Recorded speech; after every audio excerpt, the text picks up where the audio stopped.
الله أكبر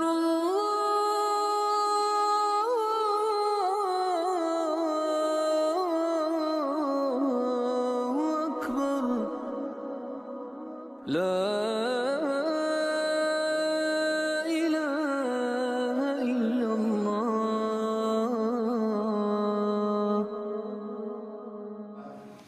الحمد لله ذي العظمة والكبرياء والعزة والعلاء والمجد والثناء. تعالى ربنا عن الأنداد والشركاء وتقدس عن الأمثال والنظراء. ليس كمثله شيء الباقي بدون فناء، وسيفنى الملأ الأعلى إذا ما الله شاء. والصلاة والسلام على خير الأنام سيدنا محمد عدد حبات الثرى ونجوم السماء، وعلى آله وصحبه ومن تبع هداه إلى يوم اللقاء.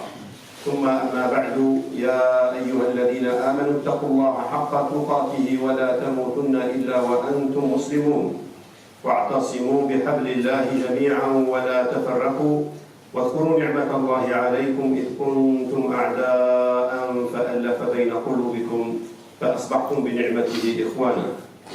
ثم أما بعد، فإن أصدق الحديث كلام الله، وخير الهدي هدي محمد بن عبد الله صلى الله عليه وآله وسلم، وشر الأمور محدثاتها، وكل محدثة في الدين بدعة، وكل بدعة ضلالة، وكل ضلالة في النار. أعاذنا الله وإياكم من عذاب النار. اللهم أرنا الحق حقا وارزقنا اتباعه، وأرنا الباطل باطلا وارزقنا اجتنابه. ثم أما بعد، أيها المسلمون، فإن النبي صلى الله عليه وسلم كان يعلم الصحابة رضي الله عنهم وهم صغار في السن.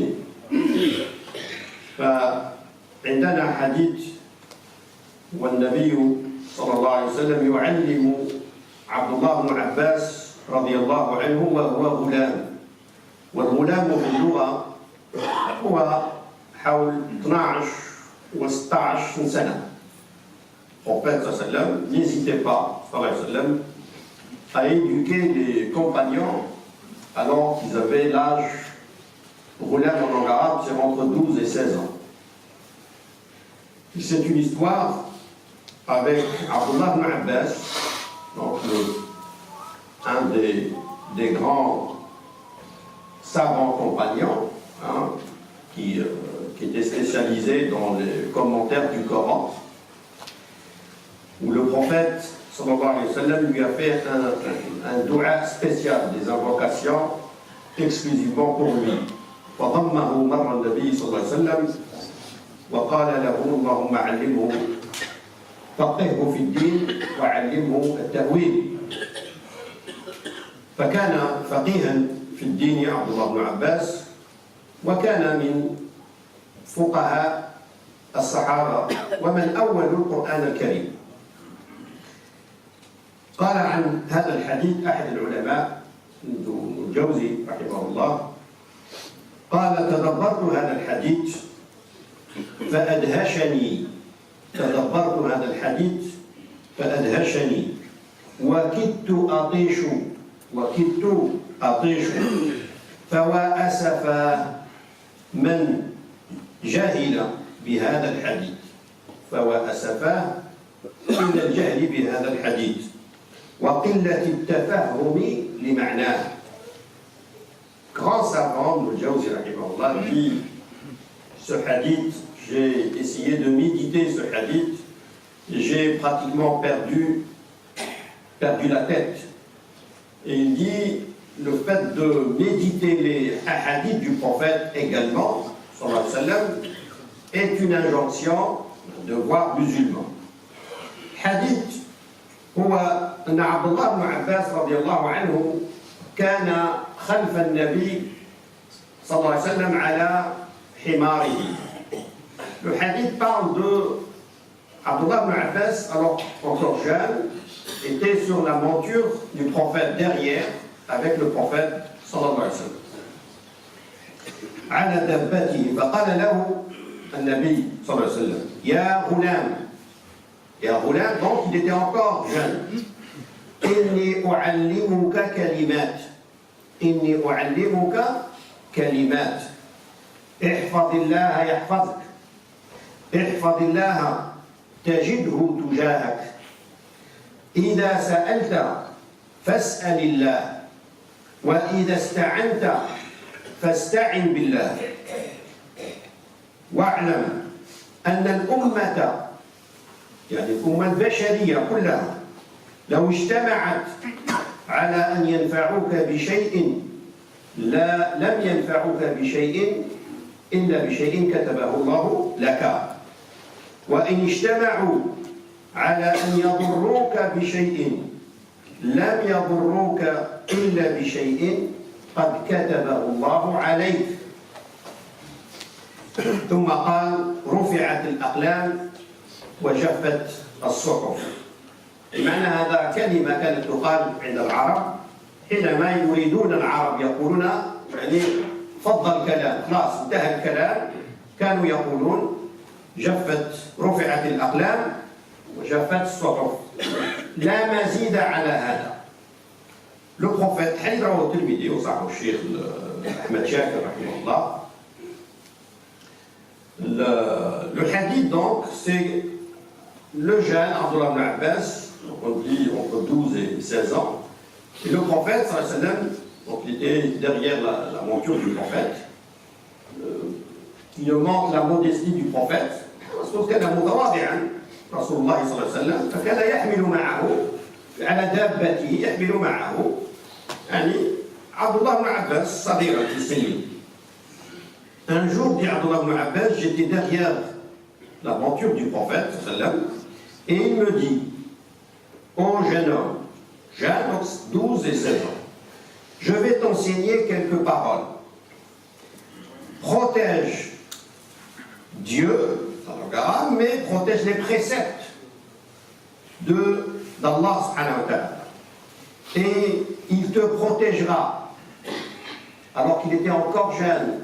Rasulullah sallallahu alayhi wa sallam يعلم شاب صغير قضايا الكبرى في التوحيد، قضايا الكبرى في توحيد الله سبحانه وتعالى. Un petit jeune, 12 ou 16 ans, l'âge de Ismaïl alayhi salam. إسماعيل عليه السلام حين رأى إبراهيم المنام كان عنده 12 سنة، كما ذكر ابن عاشور. تقدموا إن شاء الله s'il y a de la place, veuillez vous avancer. Donc le prophète va apprendre à un jeune les grands principes de l'unicité d'Allah subhanahu wa ta'ala. Or, le fait de l'unicité d'Allah doit produire un apaisement. Tawhid يولد في الأصل يولد اطمئنانا. لما الإنسان يكون موحد لله سبحانه وتعالى هذا التوحيد يولد الاطمئنان التام والحرية التامة. L'unicité d'Allah doit produire l'apaisement total et la liberté de la personne totale. مش داعي التوحيد هو عبد لفلان وعبد لعلان. Ô jeune homme, je vais t'enseigner quelques paroles. Protège les préceptes de Dieu et il te protégera. Protège les préceptes d'Allah subhanahu wa ta'ala et tu le verras devant toi. Tu le trouveras devant toi. Si tu veux adresser une demande, si tu veux adresser une demande, fais-la à Allah subhanahu wa ta'ala. Fais-la à Allah subhanahu wa ta'ala. Si tu veux une assistance, demande-la à Allah subhanahu wa ta'ala. Et sache que si toute la communauté humaine se rassemblait pour te procurer quelques biens, لو اجتمعت الجن والإنس على أن ينفعوك بشيء, elle ne pourrait le faire que parce que Dieu, Allah, t'aura prescrit. Parce que كتبه الله لك. Et que si elle, la communauté humaine, se rassemblait pour te nuire, elle ne pourrait le faire que parce que Dieu, Allah, t'aura prescrit contre toi. Désormais, dit le prophète, va dire une expression, les plumes sont rangées, qui veut dire la décision de Dieu a été rendue et rien ni personne ne pourra la changer. هذا الحديث لا يراد به, il ne veut pas dire ce hadith que les causes à effet ne doivent pas être empruntées par le musulman. هذا الحديث لا يراد به منع الأسباب. لا, الإنسان عليه أن يتخذ الأسباب. يروح للطبيب إذا مرض، يأكل إذا جاع، يحتاج الناس، لكن الإيمان بالله سبحانه وتعالى والإخلاص لله سبحانه وتعالى يجب أن يكون إنسان متوكلا على الله. أن تروح للطبيب مثلا، إنسان مرض يذهب إلى الطبيب، لكن الذي يشفيك هو الله سبحانه وتعالى. يشفيك لأنك أخذت بالأسباب. Les causes à effet, c'est un énorme problème de la communauté musulmane depuis X temps. On a certainement paralysé les moyens. كل شيء ولا الله سبحانه وتعالى كما خلق الأسباب خلق الله سبحانه وتعالى المسببات. Il a créé Allah سبحانه. Donc, le fait d'emprunter des moyens, ceci est également religieux. Mais les moyens ne veulent pas dire, et ça, là, surtout on est dans un monde où Dieu n'existe pas. Dieu n'est pas vraiment évoqué, ni à la télé, ni les journaux. Donc on a l'impression que tout est calculé. Il faut tout calculer il faut que le musulman intègre Allah subhanahu wa ta'ala dans ses calculs. وهذا رسول الله صلى الله عليه وسلم وهو يعلم شاب صغير أن يتوكل على الله سبحانه وتعالى. قال احفظ الله يحفظك. Protège les préceptes d'Allah subhanahu wa ta'ala. Aujourd'hui, on a tous un souci de comment nos enfants vont être protégés. Les jeunes, ils ont tous également un problème de l'avenir, de comment vais-je moi protéger mon avenir. Ne veut pas dire, le hadith ne veut pas dire que wahadi parbi, tu restes à la maison tout en respectant les préceptes d'Allah. Surtout avec cela, l'action de l'extérieur. Il a le jamia, il a le show, s'il est à l'université, il doit travailler, il doit réviser, mais tout en ayant en conscience qu'Allah subhanahu wa ta'ala, si tu protèges les préceptes d'Allah, Allah subhanahu wa ta'ala te protégera. Ihfadillah yahfadk. Et bien, ihfad din Allah, protège la religion d'Allah. Allah subhanahu wa ta'ala te protégera le jour voulu. Ihfadillah kadhalika fi nafsika, protège la religion en toi-même. Protège la religion dans tes biens. Allah fi malika. المال نعمة. النفس التي هي أعطاها الله لنا هي نعمة من النعم. فاحفظ الله في كل هذه الأمور. احفظ الله في الدين، احفظ الله في نفسك، احفظ الله سبحانه وتعالى في أموالك. يحفظك الله، te protégera الله سبحانه وتعالى. قال أحد العلماء دماغ الأزدي رضي الله عنه قال في قوله تعالى وكان أبوهما صالحا. Dans la sourate de la caverne, les jeunes, les orphelins qui ont été protégés par Al-Khadir et Moussa alayhi salam. Allah nous dit parce que certains disent leur arrière-grand-père était pieux.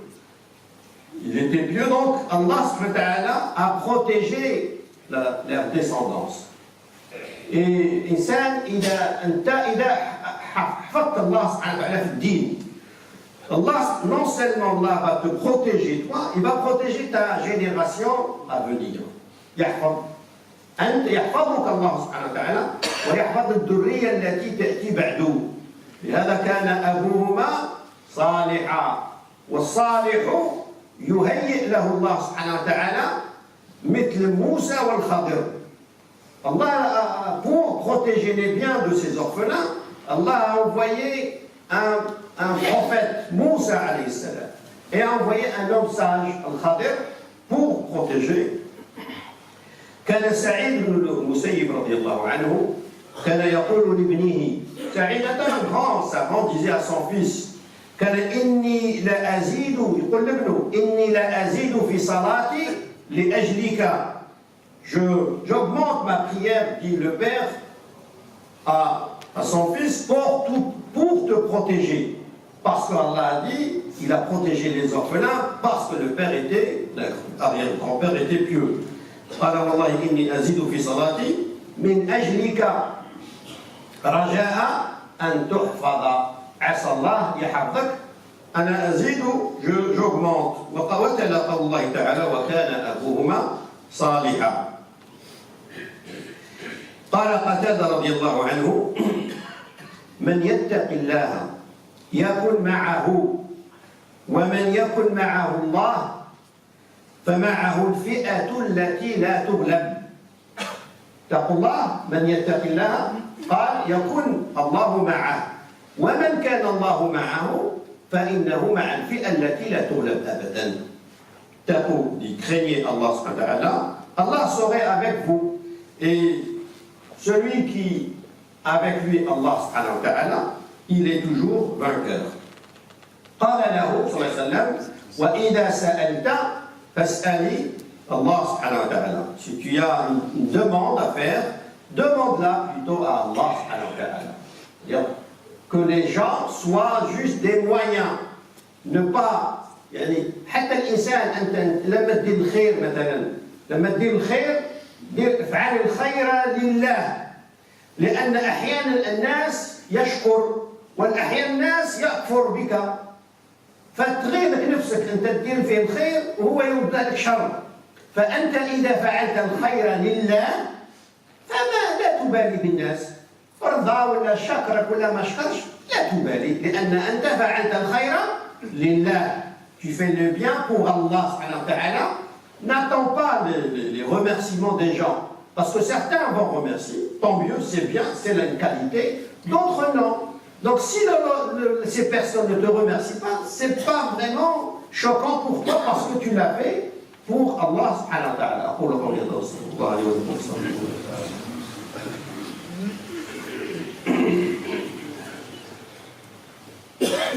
الحمد لله وكفى والصلاة والسلام على المصطفى صلى الله عليه وآله وسلم. قال عامر بن قيس رضي الله عنه قال قرأت بعض الآيات فاستغنيت عن الناس. Un des savants disait j'ai lu quelques versets m'en suffit. قال الآية وإن يمسسك الله بضر فلا كاشف له إلا هو وإن يمسسك الله بضر فلا كاشف له إلا هو قال فلم أسأل غير الله إن أصابني ضر لم أسأل إلا الله لأن الله قال وإن يمسسك الله بضر فلا كاشف له إلا هو. Le premier verset, si Dieu t'inflige un malheur, que d'autre que Allah subhanahu wa ta'ala pour te délivrer. Il dit dorénavant, si je suis touché par un malheur, c'est toujours Allah, donc je reviens toujours à Allah subhanahu wa ta'ala. وَإِنْ يُرِدْكَ بِخَيْرٍ فَلَا رَادَّ لِفَضْلِهِ. Si Allah veut du bien pour toi, personne ne peut t'épargner ce bien. قال فلم أسأل الخير إلا من الله. وقوله تعالى وما من دابة الدابة كل ما دب على الأرض من إنسان وحيوان وما من دابة في الأرض إلا على الله رزقها. Troisième verset, il n'y a point de créature sur terre dans la subsistance d'un camp à Allah, à Dieu. قال فلم أسأل الرزق إلا من الله, tout en ayant bien sûr prendre les moyens. هذا حاتم الأصم رضي الله عنه خرج إلى الغزو فقال لامرأته كم يكفيك, شحال نعطيك لها, كم يكفيك من المال؟ قالت الزوجة الصالحة قالت ما بقي من عمري. Combien, Hatim, il dit à sa femme, pas en guerre, il dit à sa femme, combien je te laisserai d'argent? Elle lui dit ce qui me reste à vivre. قال هذا ليس بيدي, كيف أدري كم تعيشين؟ قالت الرزق ليس بيدك أيضا, كذلك الرزق ليس بيدك. روح, elle dit, mon mari lui dit, je ne saurais pas combien de temps tu vas vivre. Elle lui dit, la subsistance également ne t'incombe pas, elle incombe à Allah subhanahu wa ta'ala. فخرج فجاءت امرأة عجوز قالت كم أبقى لك من النفقة, شحال خلى لك زوجك من النفقة؟ قالت المرأة الصالحة حاتم كان مرزوقا والرازق ما غاب عني. حاتم ثاني هو كان كيما كان مرزوق يرزق الله, الرازق الله ما غاب عني أبدا, باقي الله. قال النبي إذا لعبد الله بن عباس وإذا استعنت فاستعن بالله. ونحن نقرأ الفاتحة وإياك نعبد وإياك نستعين, demande assistance à Allah, et nous lisons la Fatiha إياك نعبد وإياك نستعين. فلا ينبغي أن يكون الكلام والقراءة موافقة للعمل, بما أن نعبد إلا الله وينبغي أن لا نستعين إلا بالله سبحانه وتعالى. قال واعلم أن الأمة لو اجتمعت, sache, dit le prophète Abdullah, que si toute l'humanité tout entière se met d'accord pour te nuire, personne ne pourra te nuire, sauf si Allah subhanahu wa ta'ala veut te nuire, t'éprouver. L'insan, il doit être libre dans ses actions vis-à-vis d'Allah subhanahu wa ta'ala. اللهم علمنا ما ينفعنا وانفعنا بما علمتنا وزدنا علما نافعا. اللهم اهدنا فيمن هديت وعافنا فيمن عافيت وتولنا فيمن توليت وبارك لنا في الخير الذي اعطيت واصرف عنا وقنا برحمتك شر ما قضيت انك تقضي بالحق ولا يقضى عليك انه لا يعز من عليك ولا يذل من وليت تبارك ربنا وتعاليت. اللهم يا رب ارحم موتى المسلمين, اللهم يا رب ارحم موتى المسلمين, اللهم يا رب ارحم موتى المسلمين, اللهم يا رب اضرب الظالمين بالظالمين واخرجنا منهم سالمين. اللهم يا رب صل وسلم وبارك على سيدنا محمد وعلى ال سيدنا محمد كما صليت وسلمت وباركت على سيدنا ابراهيم وعلى ال سيدنا ابراهيم في العالمين انك حميد مجيد. سبحان ربك رب العزه عما يصفون, سلام على المرسلين, الحمد لله.